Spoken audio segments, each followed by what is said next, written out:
क्या आपने कभी सोचा है कि आपकी जिंदगी क्यों वही ठहर जाती है जबकि आप बड़े बड़े सपने देखते हैं?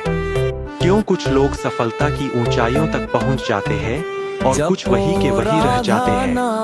असल में फर्क आपके हालात या किस्मत का नहीं होता, फर्क होता है उस वक्त का जब आप खाली बैठे रहते हैं।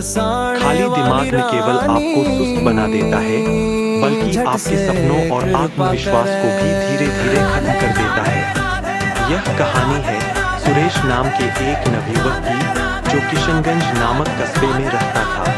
सुरेश का सपना था कि वह एक दिन बहुत बड़ा आदमी बनेगा, पर उसके पास न पैसे थे न कोई सुविधा। उसके माता पिता खेतीहर थे जो दिन रात मेहनत करके परिवार का पालन करते थे, लेकिन सुरेश को मेहनत से परहेज था। वह सपने देखता पर कुछ करता नहीं था। एक दिन उसके पिता ने देखा कि सुरेश पेड़ के नीचे लेटा आसमान निहार रहा है। गुस्से में पिता बोले, सुरेश, सारा दिन खाली क्यों बैठे रहते हो? अगर जीवन में कुछ बनना है तो उठो, कुछ करो। सुरेश बोला, पिताजी, सब किस्मत का खेल है। जब किस्मत बदलेगी सब अपने आप हो जाएगा। पिता चुप हो गए पर मन में चिंता घर कर गई। एक दिन सुरेश तालाब के किनारे उदास बैठा था। तभी एक बुजुर्ग साधु वहां से गुजरे। उनके चेहरे पर शांति और तेज था। उन्होंने पूछा, बालक, इतने उदास क्यों हो? सुरेश बोला, गुरुजी, मैं सफल होना चाहता हूँ पर किस्मत साथ नहीं देती। संत मुस्कुराए, सफलता किस्मत से नहीं कर्म से मिलती है। क्या तुम सीखने को तैयार हो? सुरेश बोला, हाँ गुरुजी। संत बोले, तो तुम्हें मेरे साथ रहकर 7 नियम सीखने होंगे, लेकिन एक शर्त है, कभी खाली मत बैठना। पहला नियम, सपना देखो लेकिन जागकर। संत ने कहा, सपना देखना गलत नहीं, लेकिन बिना कुछ किए बैठे रहना असली समस्या है। सच्चे सपने वे होते हैं जो तुम्हें चैन से सोने न दें और मेहनत करने को प्रेरित करें।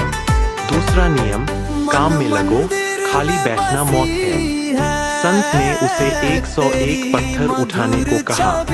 सुरेश को यह बेकार लगा, पर अंत में उसे एहसास हुआ कि काम से मन को शांति मिलती है और व्यस्तता असफलता के डर को मिटाती है। तीसरा नियम, धैर्य रखो। संत ने उसे बीज बोने को कहा।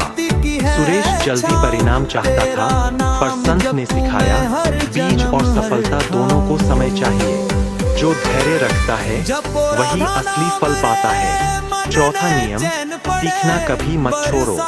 संत ने उसे एक पुरानी किताब दी।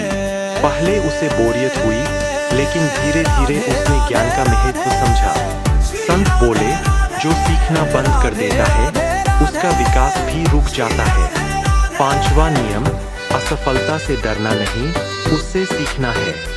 सुरेश पेड़ पर चढ़ते हुए गिर गया। गुस्सा आया, पर संत ने कहा, असफलता तुम्हारा सबसे बड़ा गुरु है। उसने सीखा और सफलता पाई। छठा नियम, लक्ष्य पर फोकस रखो। धनुष बाण से निशाना लगाते वक्त सुरेश का ध्यान भटक गया। संत बोले, जब तक ध्यान डर या असफलता पर रहेगा, निशाना चूकता रहेगा। सफलता तभी मिलती है जब ध्यान सिर्फ लक्ष्य पर हो।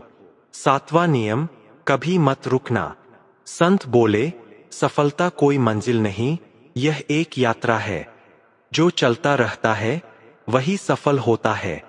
अंत में संत ने एक कहानी सुनाई। एक मजदूर रोज पत्थर तोड़ता था। 100 बार वार करने के बाद भी पत्थर नहीं टूटा, पर उसने हार नहीं मानी। 101वें वार में पत्थर टूट गया। मजदूर बोला, यह एक वार नहीं, उन 100 वारों का नतीजा था जो मैंने बिना रुके किए। सुरेश ने गुरुजी के 7 नियम अपनाए। वह मेहनत करने लगा, धैर्य रखा, सीखा, सेवा की और कभी खाली नहीं बैठा।